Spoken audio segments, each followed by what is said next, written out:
Welcome, my friends. Consider the function y is equal to log base 2 of x.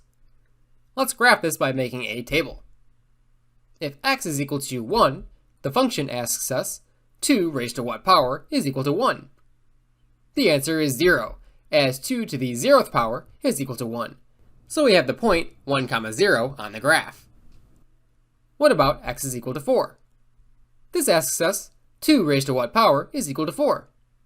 Well, 2 raised to the 2nd power is equal to 4, so we have the point 4, 2 on the graph. What about x is equal to 1/2? This asks us 2 raised to what power is equal to 1/2? Well, 2 raised to the negative 1st power is equal to 1 over 2, or 1/2, so we have the point 1/2, -1 on the graph. How about x is equal to 1/4? This asks us 2 raised to what power is equal to 1 over 4? Well, 2 raised to the negative 2nd power is equal to 1 over 2 squared, which is equal to 1 over 4, which means the point 1/4, -2 is on the graph.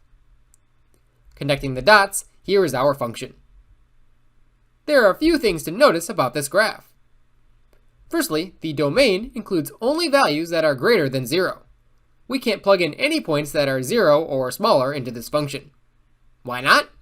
Well, 2 raised to any power will always be positive, which means the argument of the log, the x values, must always be positive.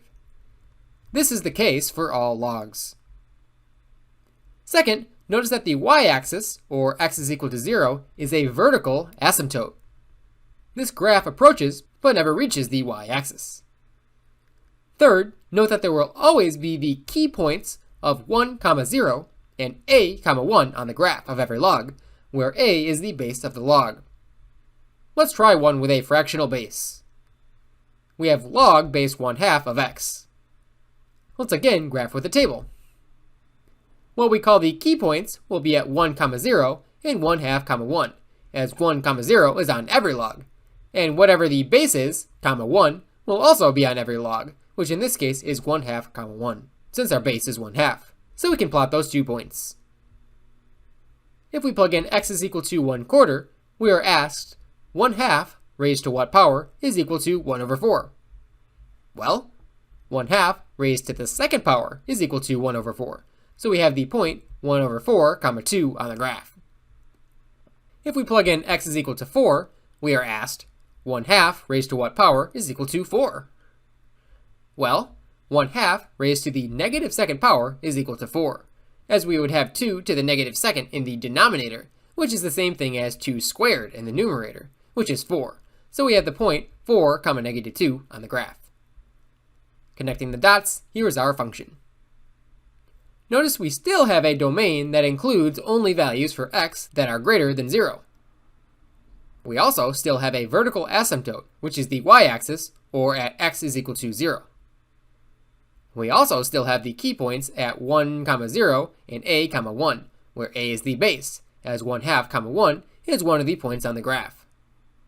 Let's look at graphing translations of the log function. Say we have log base 3 of x minus 1 plus 2. We have a vertical shift up by 2 units, indicated by the plus 2.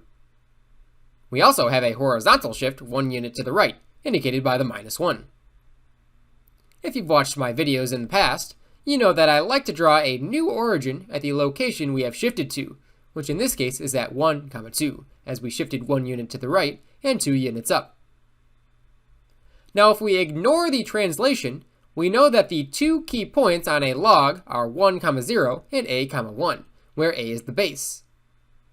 In our case, that means we have the points 1, 0 and 3, 1, as 3 is the base of our log. Now, these aren't actually points on the graph, but they are points that we can graph with respect to our pretend origin, which is at the point 1, 2. Starting at 1, 2, we need to move 1 unit to the right to find the equivalent of 1, 0. Starting at 1, 2 again, we need to move first 3 units to the right and then 1 unit up to find the equivalent of 3, 1. Of course, these points are not literally 1, 0 and 3, 1, but it's convenient to think of them in this way with respect to our pretend origin to make things a little bit easier. We also know that there is a vertical asymptote of not the y-axis anymore, but of our new y-axis, which is that x is equal to 1. So our graph should be approaching x equals 1, but never quite touch it. We can connect the dots in a nice curve to finish our graph. Let's try negative log base 1 over 4 of x plus 2 plus 1. This translation includes a vertical shift up 1 unit and a horizontal shift 2 units to the left. It also includes a reflection across the x-axis, indicated by the negative sign. First, let's draw our new pretend origin, which will be at the point negative 2, 1, due to our shift 2 units to the left and 1 unit up. We know that we would normally have the key points of 1, 0 and 1/4, 1 on the graph of the stripped down version of this function, of log base 1/4 of x, without the translations. But the negative sign out front tells us to multiply our y values by negative 1. This has no effect on the point 1, 0, but changes the point 1/4, 1 to 1/4, negative 1. These are not actually points on the graph, but are rather points from our pretend origin of negative 2, 1. So for the first point, we start at the pretend origin of negative 2, 1, and then we go 1 unit to the right to find a point on the graph.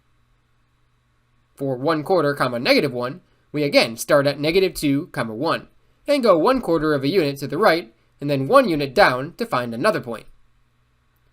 We know this graph will have an asymptote at x is equal to negative 2, so the graph will approach, but never reach, x is equal to negative 2. We can use this information to connect the dots to finish our graph. Don't get confused here. The horizontal dotted line at y is equal to 1 is not an asymptote, so we can cross it. Logs only have a vertical asymptote, so we only have to worry about not crossing the dotted line at x is equal to negative 2.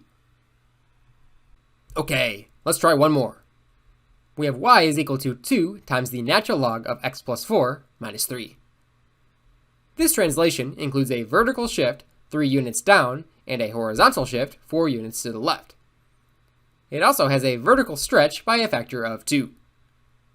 Let's start by drawing our shifted origin, which will be at negative 4, negative 3. Next, let's write down the key points of the stripped down basic version of the function, which is the natural log of x. Every basic form of a log function has the points 1, 0 and a, 1, but a is e here, as the base of the natural log is e. So our points are 1, 0 and e, 1. Ignoring these shifts, the vertical stretch alone tells us that our y values should be multiplied by 2. This won't change the point 1, 0, but it will change the point e, 1 to e, 2. Of course, these aren't actual points on the graph, but they are points with respect to our pretend origin that we plotted. Starting at the pretend origin of negative 4, negative 3, we can go 1 unit to the right to find a point equivalent to 1, 0 on the graph. Starting at the pretend origin of negative 4, negative 3 again, we can go e units to the right, which is just about 2.7 units to the right, and then we can go 2 units up to find another point on the graph. We know the vertical asymptote is at x is equal to negative 4, and we can use that to graph the function. We could also plug in 0 if we wanted to find the y-intercept to draw a more accurate graph, but the 2 points and the asymptote is enough. Alright my friends, that finishes our video on graphing logarithmic functions.